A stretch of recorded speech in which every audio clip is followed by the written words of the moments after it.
Draven Sorvath touched the silver chronometer at his wrist, the way he did every hour of every watch, and checked it against nothing at all.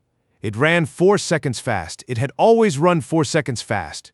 Nobody had ever fixed it, and nobody ever would.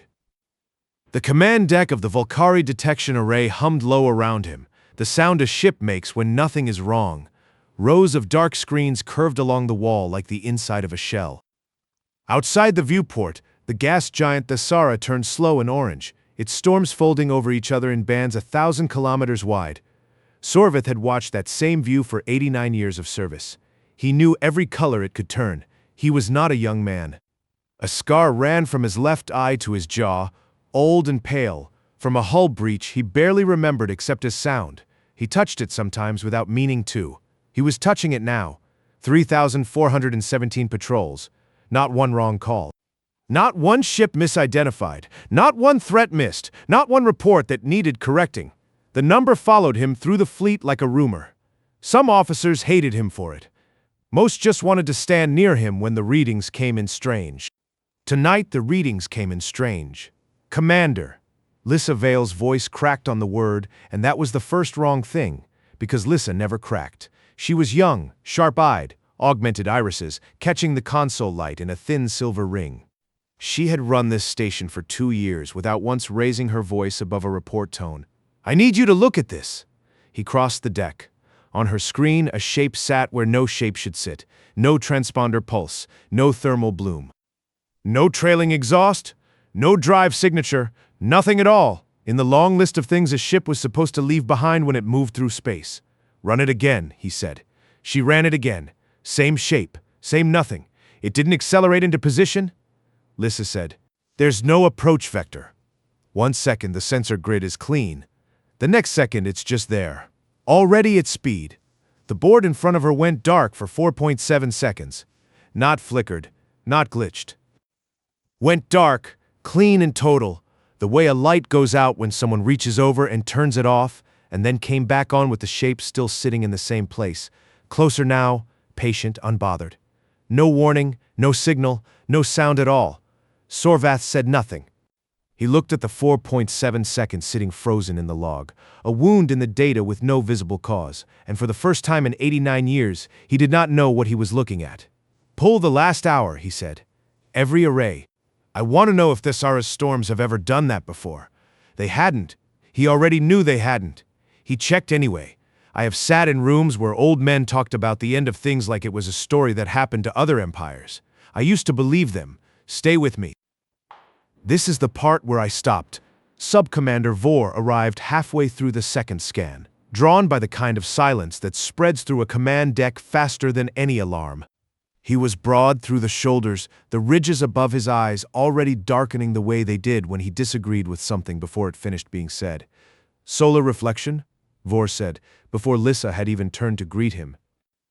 "Thesara throws odd light through those storm bands. We've logged false returns before. Not like this," Lissa said. "Every anomaly looks like the first anomaly to someone who hasn't seen enough of them." Sorvath let them argue 2 full exchanges before he stepped between the words. "Send 4 interceptors, visual only. No weapons hot." He did not look away from the screen while he said it. "I want eyes on it, not opinions." Vor's jaw tightened, but he gave the order. 3,418, that was the patrol this would become, once someone wrote it down. Sorvath had not thought about the number until just now. He found that he did not like thinking about it. He had joined the border fleet the way most Volkari boys did, because his father had, and his father's father before that, back through 9 generations to a war so old it had turned into a bedtime story. 1,000 cycles of peace, since the last real incursion. 47 ships lost the last time anyone had tried to test the border, and nothing since. The Empire did not fear the dark anymore. It had simply stopped imagining that the dark could hold anything worth fearing. He was still holding that thought when the interceptors reported back.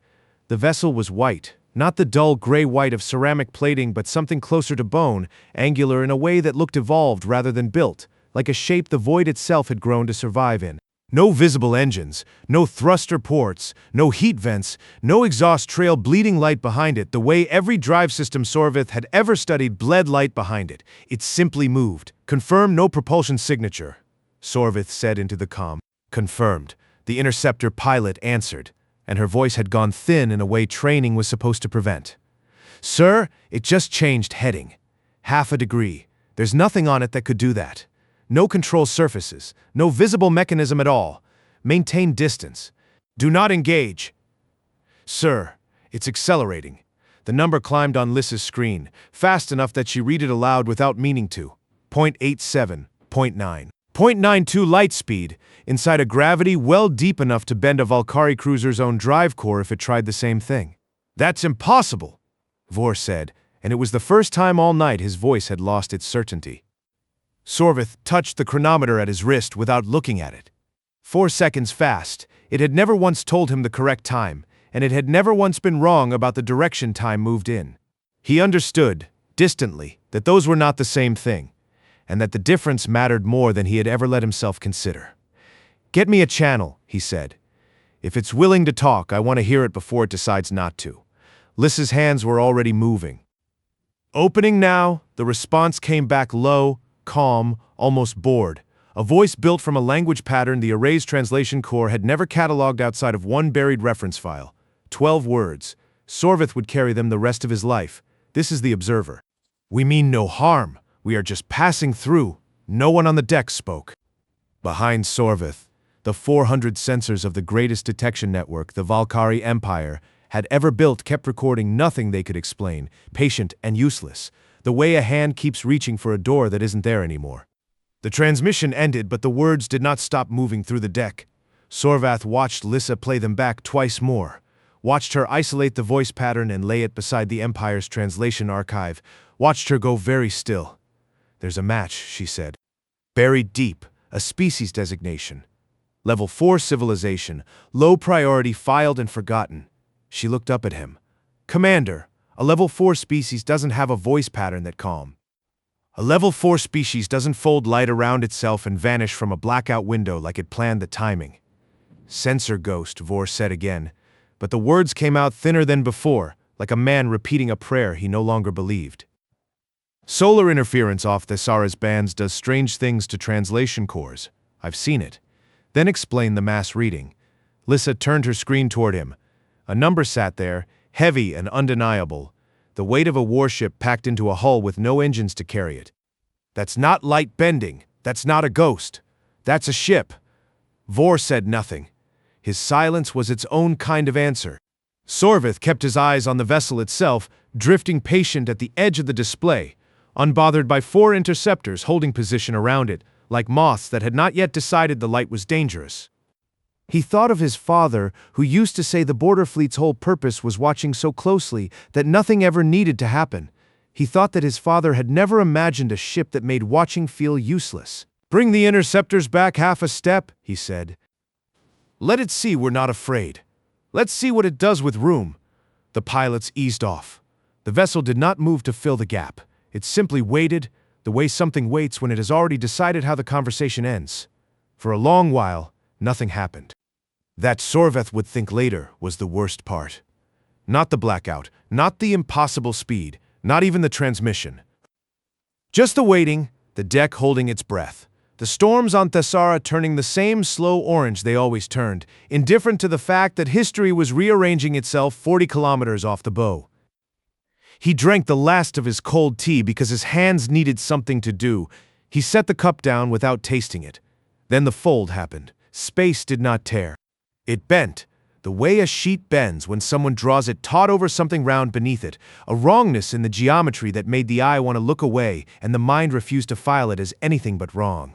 The vessel's white hull stretched, thinned, and was gone. Every board on the deck went dark at once, not the 4-second blackout from before. This was total. Every array, every interceptor feed, every independent tracker built to catch exactly this kind of vanishing act, all of them returning the same clean nothing. It's not gone, Lyssa whispered, staring at her dead console like it had betrayed her personally. It's just outside anything we can measure. It didn't leave. It stepped somewhere our instruments don't reach. Vor's ridge plates had gone dark with something that was no longer disagreement. It looked, to Sorvath, like fear finally catching up to a man who had spent the whole night running from it. Sorvath touched the chronometer at his wrist. Still fast. Still wrong. The way it had always been wrong. The way he had never once bothered to fix it because some part of him liked owning one small, harmless error in a life built entirely on being right. He was no longer certain that was still true. You'd think a thing like that would announce itself. It didn't need to. That was the part I couldn't stop thinking about. The report went up the chain before Sorvith had finished writing it. That was not protocol.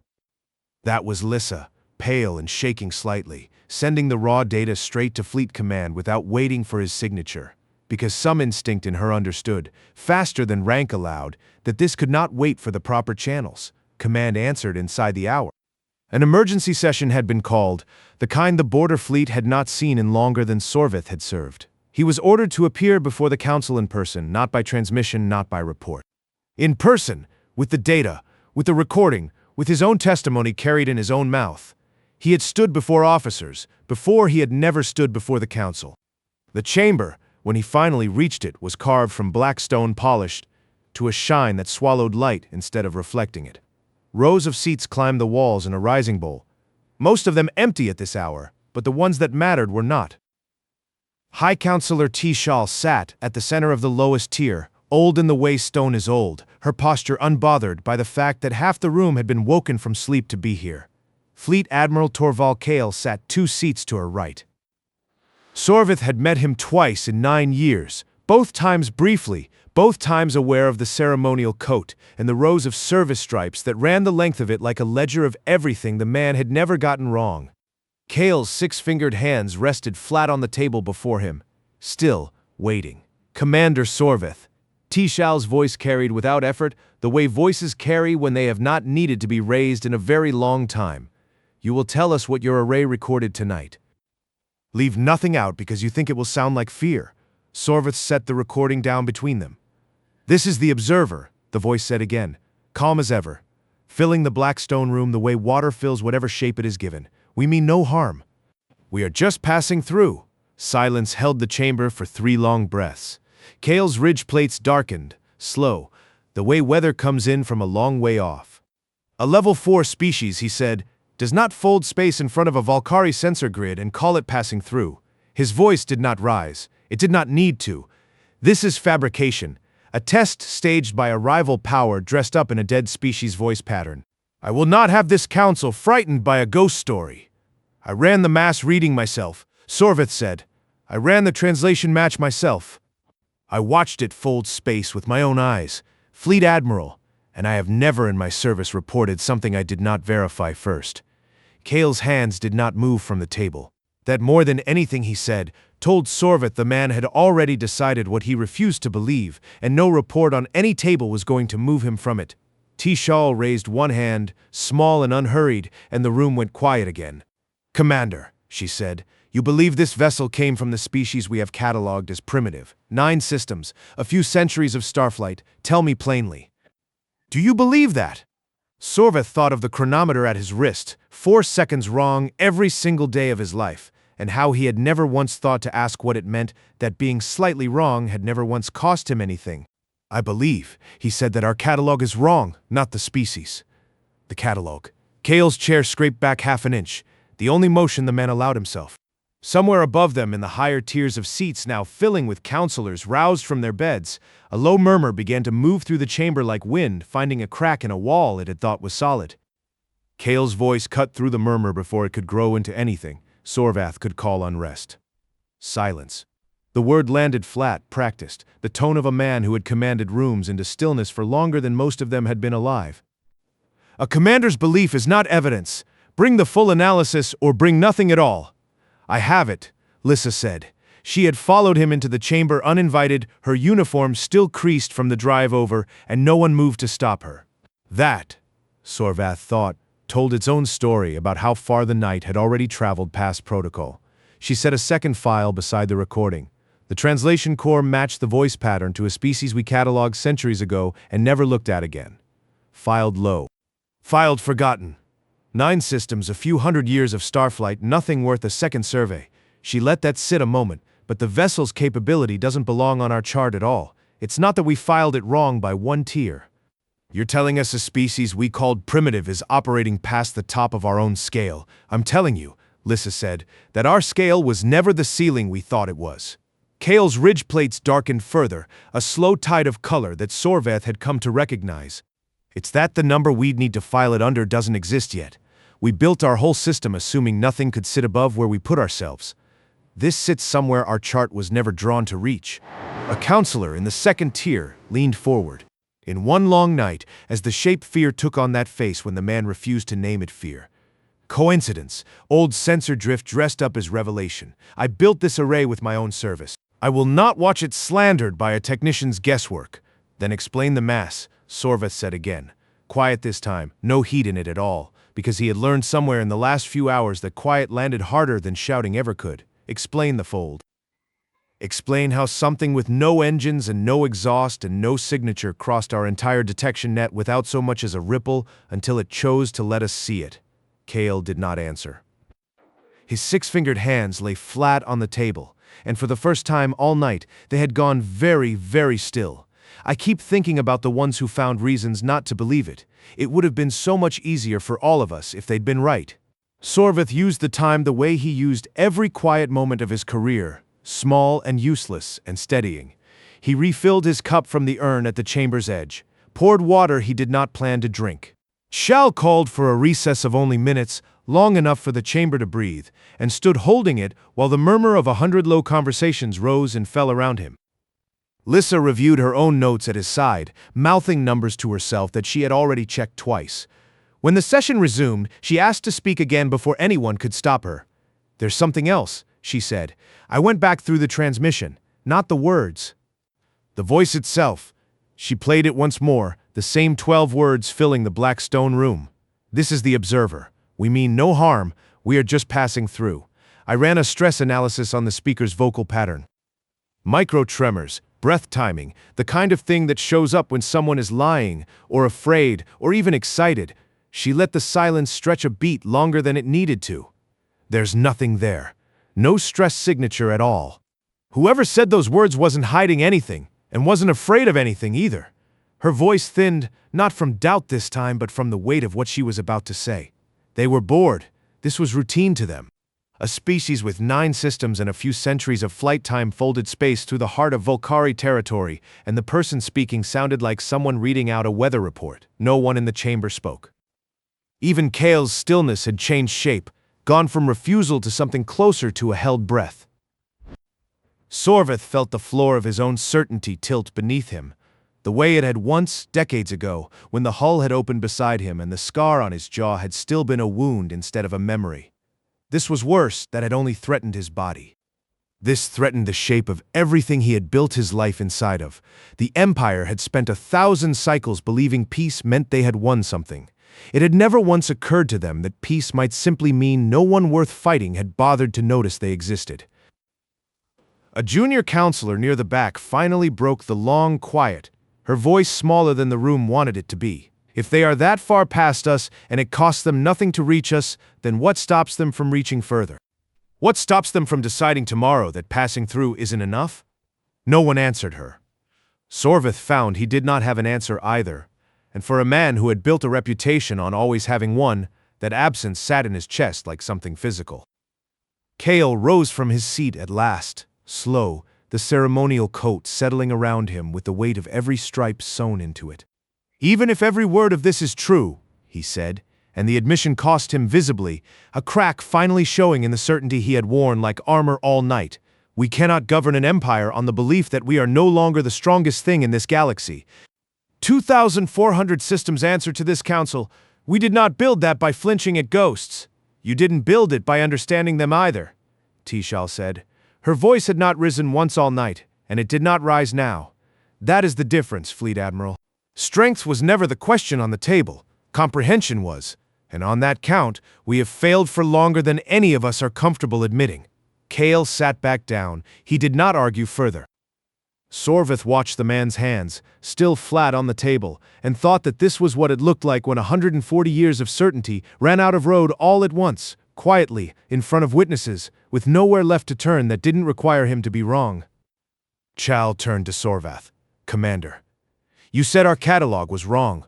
I want to know if you believe it can be corrected." "I believe," Sorveth said, "that we will not correct it by staying here and guessing." Chishal did not answer him at once. She let the silence hold, the way stone holds cold long after the source of it is gone, and then she rose from her seat, small and unhurried, the whole chamber following the motion without being told to. "Then we will stop guessing," she said. "One ship, one commander. Not a fleet, not a show of force, not a declaration of anything. A journey, Commander Sorvath, to the species we filed as primitive and never looked at again. Learn what 147 years of silence from them actually means. 3 months. Come back and tell us what you found, and tell us plainly, whatever it costs us to hear." Kale's hands finally moved, only to press flat harder against the table, as if the wood itself might hold him upright. "A fleet admiral does not send an empire's border commander to kneel before a species we cannot even properly measure." "No one is kneeling," Tishal said. "We are looking. For the first time in 1,000 cycles, Fleet Admiral, this council is going to look instead of assume." She did not raise her voice. She did not need to. Around the chamber, the murmur that had followed Kale's every word all night had gone quiet, and this time it did not return. Sorveth felt the weight of the decision settle into him the way the scar on his jaw had settled years ago, permanent before he'd had time to argue with it. "I'll go," he said. "Alone, if that's what earns us honesty in return." The ship they gave him was small, fast, unarmed by his own request. He stood at the viewport 3 days into the crossing, Thessara long behind him. The amber storm shrunk to a memory of color, and he found himself doing the same small thing he had done every hour of every watch for 89 years. He touched the chronometer at his wrist. 4 seconds fast. Still, he had packed spare parts for the drive, spare filters for the air, and it had not once occurred to him, in all his preparations, to bring the one tool that could have corrected the timepiece he wore every day of his life. He was not sure, standing there, that he wanted to anymore. Lys's voice came through the comm from the array, thinner across the distance but steady. "Commander, one more thing before you're out of range." A pause, the kind she used to take before saying something she double-checked twice. Fleet Admiral Kale tendered his resignation this morning, quietly. No statement. Shal accepted it before breakfast. Sorvath said nothing for a moment. 143 service stripes, a legacy detection array built with the man's own hands, and none of it had been enough to survive one true number he could not dismiss. "Tell the council I said he built something worth having," Sorvath said at last. "Even if he never understood what it was for, I will." A pause. "Commander, be careful out there." "I intend to be," he said, and meant it the way a man means a thing he is no longer certain is in his own hands. "I used to think the loudest thing in any room was the one worth fearing. I have since learned better. Stay with me a little longer. This is the part I still don't have words for." He found them a little past the edge of Sol's own perimeter, waiting the way the observer's vessel had waited, unhurried, unbothered, already aware he was coming before his own sensors confirmed it. There was no fleet. There was one craft, white as bone, small against the dark, and beside it nothing else at all. No show of force, no escort, no need for one. A voice answered his hail before he had finished sending it, the same calm register from the recording warmer now, almost gentle. "Commander Sorvath, we wondered how long it would take. You knew my name," he said. "We've known it for years," the voice said. "We're not hiding, Commander. We never were." Nobody asked. Sorvath stood in the small cabin of his ship, alone, 89 years of certainty behind him, and none of it holding the shape it used to. Why 12 words? Why fold space in front of an empire and say almost nothing at all? "Because nothing at all would have frightened you more," the voice answered, "and frightened empires do foolish things. We wanted you curious instead. Curiosity, we've found, survives longer than fear does." He thought of the junior counselor's question, still unanswered, in the Blackstone chamber, 147 years and 3 months of travel behind him. What stops them from deciding passing through isn't enough? He asked it now, plainly, because there was no one left to perform certainty for. "Nothing stops us," the voice said without weight, without threat, the same bored calm as the recording. "We simply haven't decided we need to. That has always been the only thing standing between your empire and something worse. Not your fleet, not your array, our patience." Sorvath closed his eyes. Somewhere behind that answer sat 147 years of Valkari peace. And none of it, he understood now, had ever belonged to the Valkari at all. He wrote his report on the crossing home, alone in the small cabin, the chronometer ticking its small, honest error against the wall clock beside it. He did not soften anything. He did not perform comfort for a council that had built its whole self-image on never needing it. He wrote what he had seen, what he had heard, and what he had understood, and he signed his name to all of it the way he had signed 3,417 reports before, except that this one, for the first time, he was not certain was complete. He suspected it never would be. Chow read it standing alone in the same black stone chamber. She said nothing when she finished. She did not need to. The chamber had already learned, in one long night months before, what it felt like to have its whole shape rearranged, and it did not require her to say the words again. Sorvith sat alone in his quarters back at the array. Thessaro's storms turning slow and orange outside the viewport exactly as they always had, indifferent to everything that had changed. He touched the scar at his jaw, an old habit that no longer meant uncertainty the way it once had. It just meant remembering. He looked at the chronometer. 4 seconds fast. It had always been 4 seconds fast. He had never corrected it. He understood now that he never would. Some things were meant to stay slightly off, because the universe itself had never run on Valkyrie time, and pretending otherwise had cost his people 1,000 cycles of looking without seeing. The Valkyrie had measured strength in ships taken. Humanity measured it in ships that never needed to move. He set the chronometer down on the small table beside his bed, face up, ticking its patient small error into the quiet room, and did not wind it forward. That wasn't a ship, that was a thought.